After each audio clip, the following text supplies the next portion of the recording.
दिवार अखेर आज तुटली. ज्याची गेली अनेक महिने प्रतीक्षा होती ती प्रतीक्षाही संपली आणि उद्धव ठाकरे राज ठाकरेंच्या शिवसेना मनसेची ऐतिहासिक युतीची घोषणा दोन भावांनी एकत्र येऊन केली. या युतीच्या घोषणेच्या नंतर कार्यकर्त्यांनी आज जणू दिवाळी साजरी केली.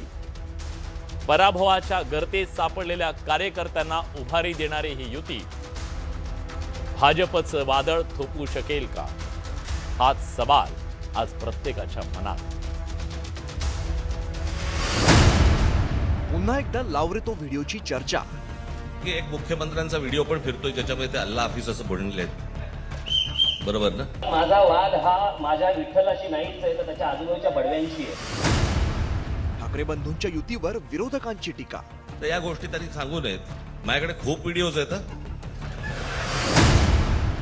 जुन्या भाषणाच्या व्हिडिओतून टीकास्त्र. आणि आम्ही लावरे व्हिडिओ अंजन रूपी तुमच्या डोळ्यात घालू.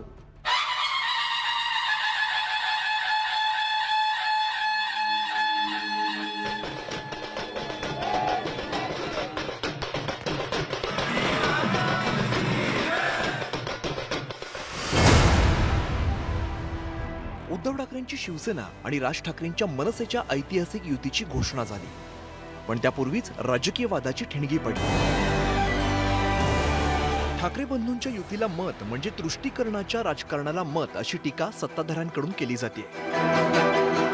याच संदर्भातील प्रश्नावरती उत्तर देताना राज ठाकरेंनी लावरे तो व्हिडिओचा इशारा दिला. मला असं वाटतं की एक मुख्यमंत्र्यांचा व्हिडिओ पण फिरतोय ज्याच्यामध्ये ते अल्ला हाफिज असं बनलेत, बरोबर ना? तर या गोष्टी त्यांनी सांगू नयेत. माझ्याकडे खूप व्हिडिओज आहेत.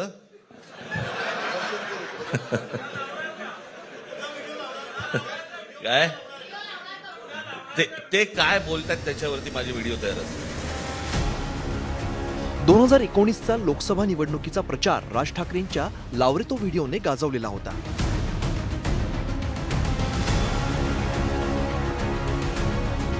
आता महापालिका निवडणुकीतही राज ठाकरेंकडून या पॅटर्नची पुनरावृत्ती होण्याची शक्यता वर्तवली जाते. पण एकीकडे ठाकरे बंधूंच्या युतीची घोषणा होत असताना दुसरीकडे सत्ताधाऱ्यांनी राज ठाकरेंच्या जुन्या भाषणाचा व्हिडिओ सोशल मीडियावरती शेअर करत निशाणा साधलाय.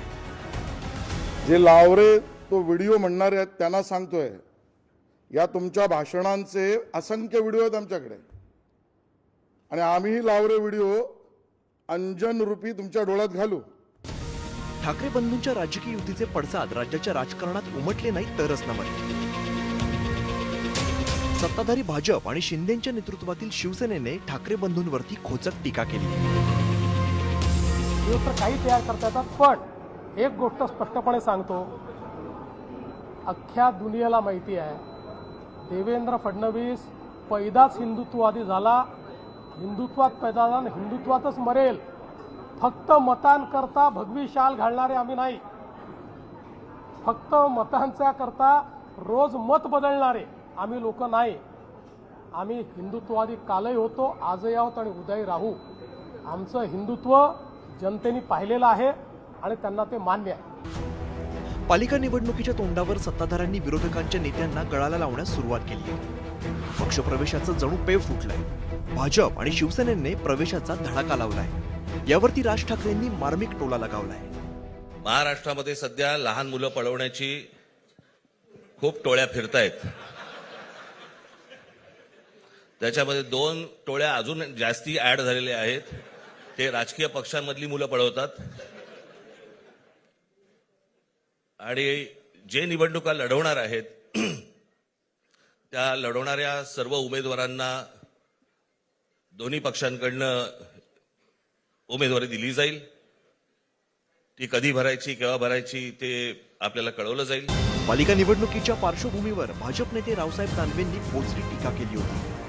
आणि आता ही निवडणूक ही त्यांची शेवटची निवडणूक आहे. या निवडणुकीनंतर त्यांच्याजवळ असलेले कार्यकर्ते हे आपल्या आपल्या सोयीनं दुसऱ्या पक्षात जातील. तो पक्ष आता शेवटची निवडणूक लढतोय.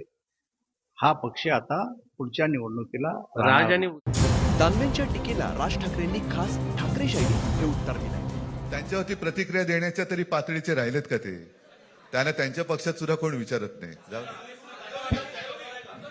मला असं वाटतं की उत्तरं देवांना द्यावीत, दानवांना नाहीत. राज ठाकरेंनी पालिका निवडणुकीच्या पार्श्वभूमीवर आपल्या माझ्याकडे लावरे खूप तो videos आहेत, व्हिडिओचा सुतोवाच केलाय. खरं तर राज्याच्या राजकारणात राज ठाकरेंनी प्रचाराचा हा फंडा प्रचलित केलाय. आता पालिका निवडणुकीत पुन्हा एकदा राजगर्जनेला लावरे तो व्हिडिओ याची जोड मिळणार का हे आगामी काळातच स्पष्ट होईल. कारण आता घोडा मैदान जवळ आहे. नरेश बोबाटेसह bureau report, news 18 Lokmat, Mumbai.